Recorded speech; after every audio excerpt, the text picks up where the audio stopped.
भारत एक ऐसा देश रहा है जहां ज्ञान को सबसे बड़ा धन माना गया। लेकिन दुख की बात यह है कि बहुत लंबे समय तक इस ज्ञान पर सिर्फ पुरुषों का हक माना गया। लड़कियों को पढ़ाना लिखाना बेकार समझा जाता था और ऐसा समाज जहां स्त्रियों की आवाज दबा दी जाती थी, विधवाओं को कोसा जाता था। यह बात है 19वीं शताब्दी की, जब भारत में एक ऐसी स्त्री ने जन्म लिया जिसने पूरे समाज की सोच को बदल कर रख दिया, जिसने दुनिया को दिखाया कि एक लड़की अगर पढ़े सीखे और आगे बढ़े तो वह पूरे समाज की रोशनी बन सकती है। ये कहानी है उस महान महिला की जिसने कठिन से कठिन परिस्थितियों में भी हार नहीं मानी। अपने माता पिता को खो देना, गरीबी, भूख, लोगों की गालियां सब झेलकर भी वह सिर्फ एक ही सपना देखती रही, भारतीय स्त्रियों को सम्मान और शिक्षा देना।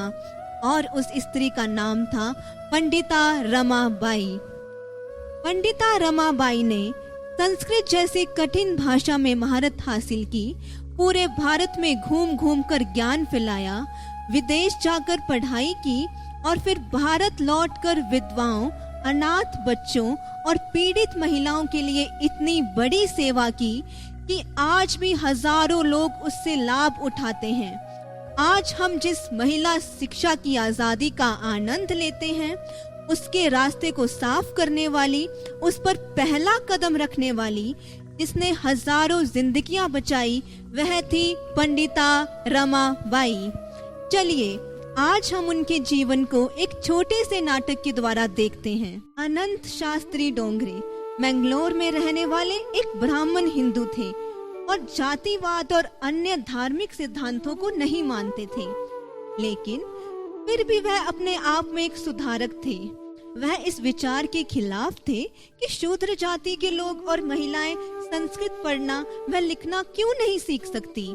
इसलिए उन्होंने अपनी पत्नी लक्ष्मीबाई डोंगरे को पढ़ाना लिखाना सिखाया। 23 अप्रैल 1858 में अनंत शास्त्री के घर एक बेटी का जन्म हुआ और उन्होंने उसका नाम रमाबाई रखा। नाम गुरुजी। नाम पिताजी। आयुष्मान भव। बच्चों, आज मैं आपको श्लोक कंठस्थ कराता हूँ। आप मेरे पीछे दोहराए।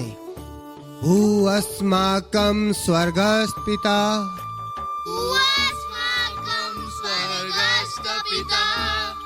तव नाम पवित्रं पूज्यताम्,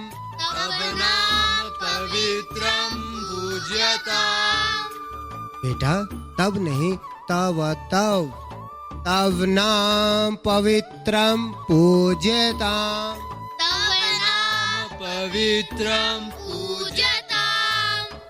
लक्ष्मी तुम भी मेरे पीछे दोहराओ। तव नाम पवित्रम पूज्यताम। पिताजी आगे भी सिखाइए ना। बेटा बच्चों, आज के दिन के लिए बहुत है, अब तुम जाओ और विश्राम करो।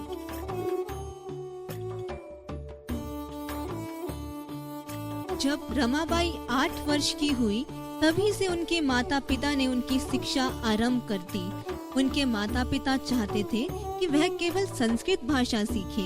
इस कारण वह और उनके भाई श्रीनिवास केवल संस्कृत भाषा में ही व्याकरण और शब्द का अध्ययन करते थे। उनके माता पिता शास्त्रों को सामाजिक स्थलों में पढ़ाते थे। इसके बदले में लोग उन्हें भेंट चढ़ाते थे और उसी से उनका जीवन यापन होता था। फिर एक समय ऐसा आया जब उनके पिता इतने निर्बल हो गए कि वह शास्त्रों को नहीं पढ़ा पाते थे।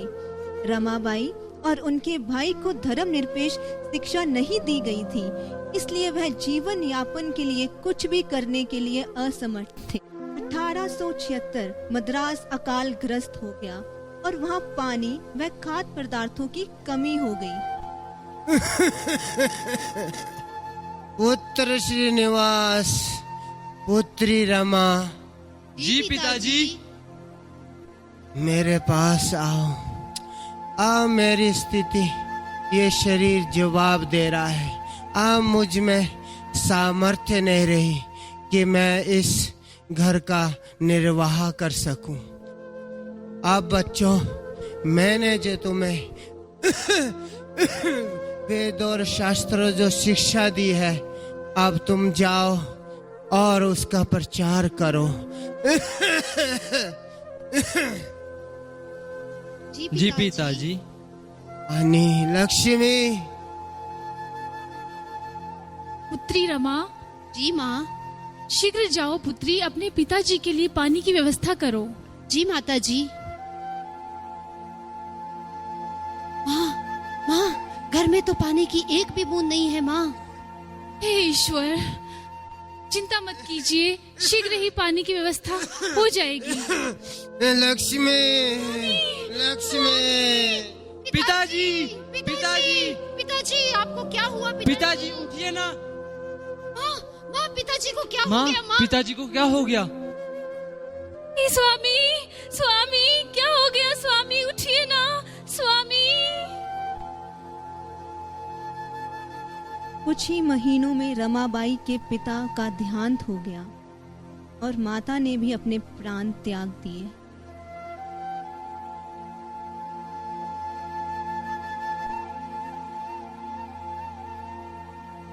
इन परेशानियों में पहले तो रमाबाई और उनके भाई अपने विश्वास पर दृढ़ रहे और पवित्र स्थानों के दर्शन करते रहे, उपासना करते रहे, लेकिन माता पिता के देहांत के बाद उनका विश्वास ठंडा पड़ गया। वह 3 वर्षों तक वो सब करते रहे जो उन्हें आता था।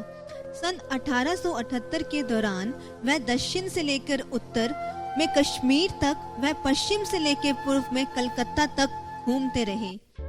रमाबाई संस्कृत शास्त्रों में निपुण हो गई थी और जगह जगह शास्त्रों को सुनाने के लिए जाया करती थी। इसी के दौरान यूनिवर्सिटी ऑफ कलकत्ता के द्वारा उनको पंडिता की उपाधि मिली। रमाबाई जी, आपके विद्वान होने के कारण हम आपको पंडिता की उपाधि से सम्मानित करते हैं। जब वह कलकत्ता गए, वहां उनका परिचय विद्वान ब्राह्मणों से हुआ और उन्हें एक मसीह सभा में जाने का आमंत्रण मिला। श्रीनिवास जी, हम एक ऐसी समाज को जानते हैं जो अनोखी प्रार्थनाएं करते हैं। हम आपको उसमें आमंत्रित करते हैं और हाँ, रमाबाई को भी आप साथ लाएं। जी भ्रातः, हम अवश्य आएंगे। आप आइएगा जरूर, हम आपकी प्रतीक्षा करेंगे। अवश्य। वे इन सभाओं से अज्ञात थे, लेकिन परिचित ब्राह्मणों के परामर्श के अनुसार उन्होंने इस निमंत्रण को स्वीकार कर लिया। फिर जब वह उस मसीह सभा में गए तो वहां बहुत से लोग एकत्रित थे जिन्होंने प्रेम पूर्वक उनका स्वागत किया। वहां उन्होंने कुर्सी, सोफा, मेज व लैंप रखे हुए देखे जो उनके लिए नई वस्तुएं थी। वहां उपस्थित सभी भारतवासियों ने अद्भुत रीति से पश्चिम वेशभूषा पहनी हुई थी। पादरी कालीचरण बैनर्जी वहां पर थे। प्रभु यीशु मसीह के नाम से सभी को जय मसीह की। जय मसीह की। आओ सभी अपने हाथों को स्वर्ग की ओर उठाएं और उस परमेश्वर का धन्यवाद करें जो राजाओं का राजा है और प्रभुओं का प्रभु है। हम उस परमेश्वर की आराधना स्तुति करेंगे। बहन, आप प्रभु की आराधना करें। आराधना, आराधना, यीशु मसीह तेरी आराधना। बहन, आप मत्ती की 7 अध्याय की 7वीं आयत को पढ़ेंगे। मांगो तो तुम्हें दिया जाएगा, ढूंढो तो तुम पाओगे, खटखटाओ तो तुम्हारे लिए खोला जाएगा। क्योंकि जो कोई मांगता है उसे मिलता है, और जो ढूंढता है वह पाता है, और जो खटखटाता है उसके लिए खोला जाएगा। सभी पवित्र शास्त्र को निकालेंगे और हम मिलकर पढ़ेंगे। यूहन्ना रचित सुसमाचार उसका तीसरे अध्याय की 16 आयत को हम पढ़ेंगे। क्योंकि परमेश्वर ने जगत से ऐसा प्रेम रखा कि उसने अपना इकलौता पुत्र दे दिया ताकि जो कोई उस पर विश्वास करे वह नष्ट न हो परंतु अनंत जीवन पाए। आमीन। बहन, आप रमाबाई को पवित्र शास्त्र की एक प्रति दें। इस सभा की सारी प्रक्रिया अद्भुत थी, जो कि उनकी समझ से परे थी। सभा के अंत में उन स्नेही मसीह लोगों ने रमाबाई को संस्कृत भाषा में अनुवादित पवित्र बाइबल की एक प्रति दी। बाइबल के भारी रूप ने रमाबाई को प्रभावित किया, परंतु उसे पढ़ने पर वह कुछ भी समझ ना पाई। उसकी भाषा व शिक्षा रमाबाई के द्वारा पढ़े गए साहित्य की भाषा व शिक्षा से बिल्कुल अलग थी। उन्हें लगा कि इस किताब को पढ़ना समय व्यर्थ गंवाना है, परंतु उन्होंने उस किताब को अपने से अलग नहीं किया और इस प्रकार रमाबाई का परिचय मसीहत से हुआ।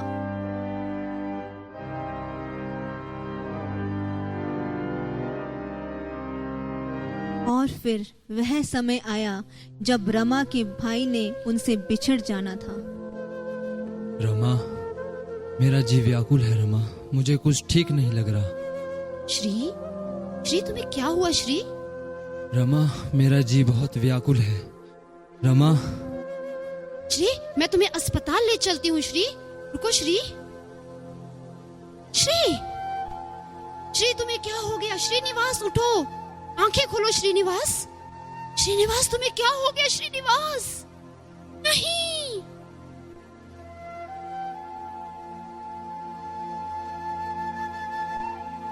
अब रमाबाई अकेली और अपने आप से असंतुष्ट थी। रमाबाई 22 वर्ष की हो चुकी थी। उनके पूर्वजों के अनुसार उनका इस आयु में एक ब्राह्मण पुरुष से विवाह हो जाना चाहिए, लेकिन उनका विश्वास उनके पूर्वजों के धर्म से उठ चुका था। इसलिए उन्होंने कलकत्ता में एक बंगाली पुरुष विपिन मेधवी से विवाह कर लिया था, जो कि एक वकील थे। अब वह अकेली नहीं थी। कुछ ही समय के बाद उनकी एक बेटी भी हुई और अब वह एक हंसी खुशी जीवन जी रहे थे। विपिन ने अपनी शिक्षा एक मिशन स्कूल से प्राप्त की थी और वह बाइबल से भली भांति परिचित थे, परंतु वह सार्वजनिक रूप से इसे स्वीकार नहीं करते थे। विपिन समाज में एक सजग कार्यकर्ता भी थे। रमा, मेरे लिए चाय लाना। जी लाई। ये लीजिए विपिन, आपकी चाय। विपिन, क्या आपको पता है, मैंने अपना सारा जीवन पुराणों के अध्ययन में लगा दिया, परंतु इस पवित्र शास्त्र ने मेरा जीवन ही बदल दिया। रमा, वचन तो ठीक है, परंतु समाज में रहते हुए इस पंथ को अपनाना बहुत कठिन है। रमाबाई ने बंगाल में रहते हुए बंगाली भाषा सीख ली। अब रमाबाई अपने पति के साथ सिलचर में रह रही थी। एक दिन जब वह अपने घर में कुछ काम कर रही थी, तो काम करते समय उन्हें एक पर्चा मिला। उन्होंने उसे पढ़ना आरंभ किया। वह बंगाली भाषा में संत लूका रचित सुसमाचार था। विपिन, देखो तो मेरे हाथ में क्या है। मुझे संत लूका रचित सुसमाचार की एक प्रति मिली है। देखो रमा, मैं तुम्हें पहले भी समझा चुका हूँ, इस विषय में मैं और बात नहीं करना चाहता। पर रमाबाई उसे पढ़कर प्रभावित हुई। इसी बीच सिलचर में रह रहे एक मिशनरी एलन से भी उनकी मुलाकात हुई। वह रमाबाई के घर आकर उन्हें पवित्र शास्त्र से कुछ समझाते थे। May I come in? Oh, brother Ellen, please come inside. Praise the Lord, Rama. Praise the Lord, brother. How are you? I'm fine, thank you, brother. Oh, please come inside, brother. Please sit here. उन्होंने रमाबाई को उत्पत्ति की पुस्तक का पहला अध्याय समझाया। Today I will teach you from the book of Genesis. I will read for you. In the beginning, God created the heavens and the earth. Let's pray. Loving Heavenly Father, have mercy on this sister. Take care of her. Amen. Ramabai के पति को Elon का ऐसे घर आना ठीक नहीं लगता था। Praise the Lord, brother. Praise the Lord.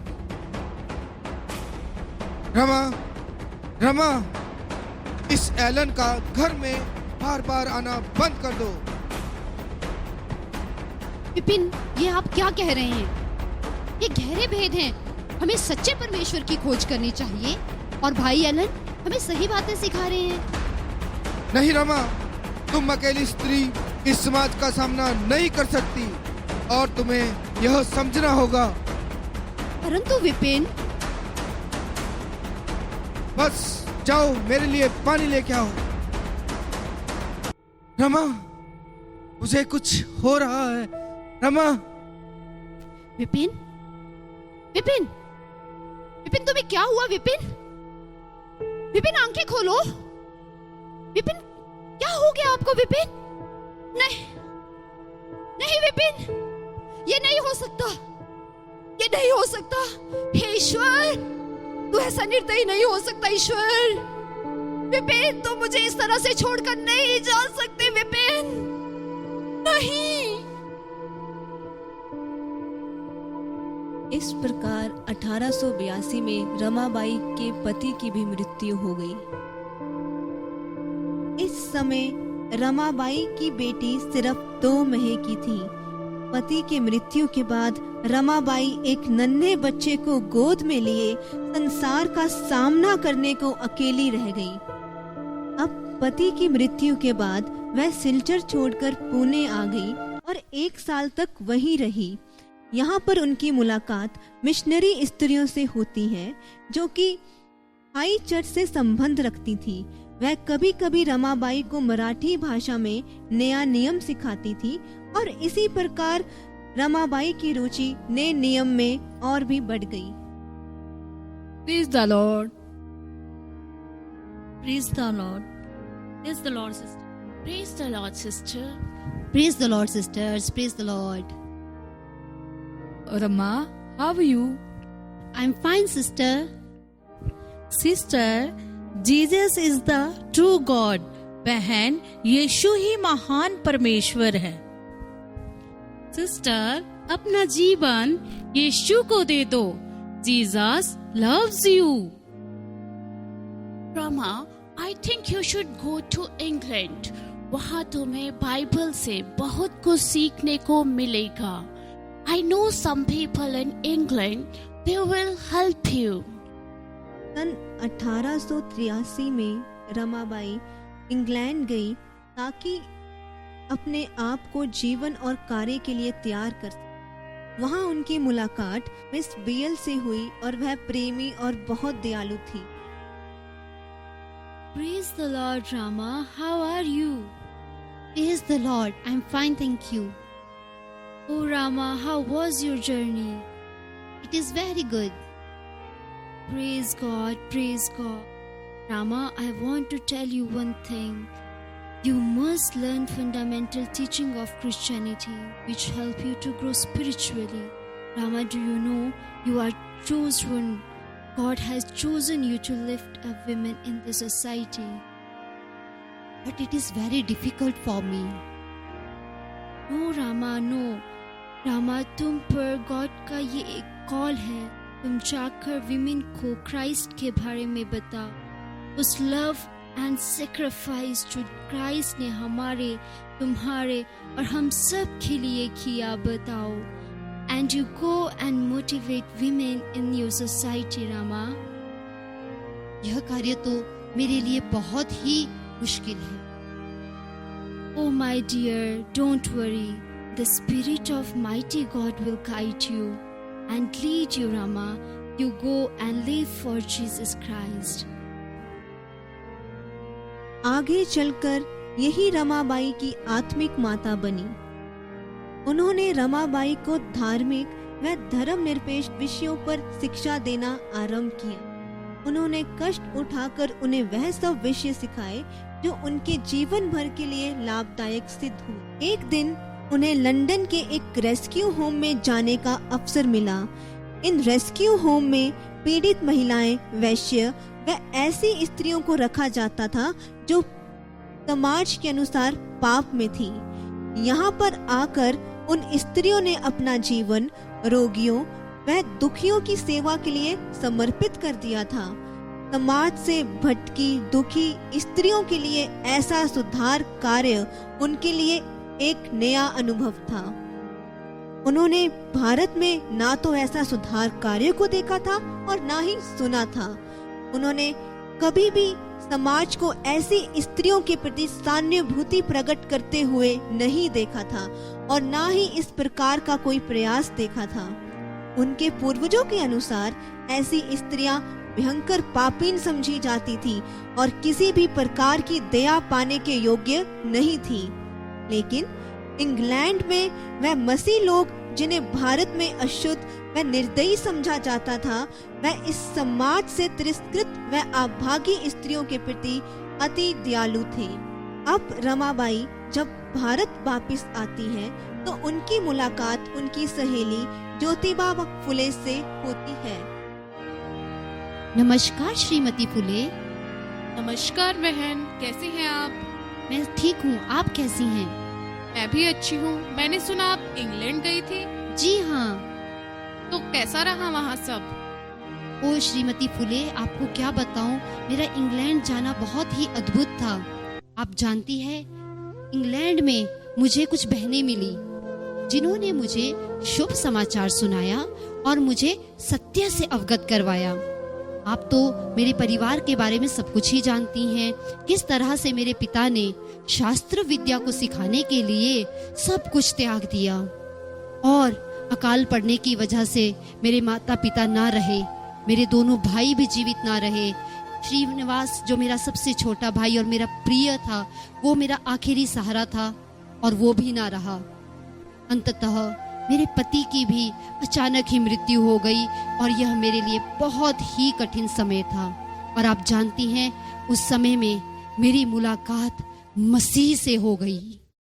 मसीह के लिए जीना चाहती हूँ और मैं मसीह के विषय में आपको भी बताना चाहती हूँ। बहन, क्या यीशु मसीह सभी लोगों को अपनाते हैं?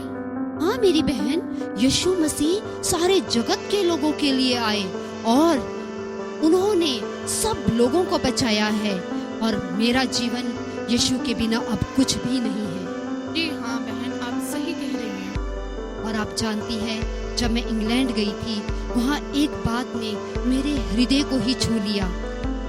मेरे हृदय में कुछ ऐसी स्त्रियों के लिए बोझ है जिनका बाल विवाह हो जाता है और जिनके पति की मृत्यु हो जाती है। और ऐसी स्त्रियां, आप जानती हैं, ऐसी स्त्रियों को समाज में कोई दर्जा नहीं दिया जाता, उन्हें कुछ भी समझा नहीं जाता और ऐसी स्त्रियां या तो भीख मांगने लग जाती हैं या फिर वैश्यालय में चली जाती हैं। ऐसी स्त्रियों के लिए बहन कोई कुछ भी नहीं करता। इस तरह की स्त्रियां जो हमारी बाल विवाह से पीड़ित हैं, सती प्रथा से पीड़ित है, ऐसी स्त्रियों के लिए मेरे मन में विशेष बोझ है।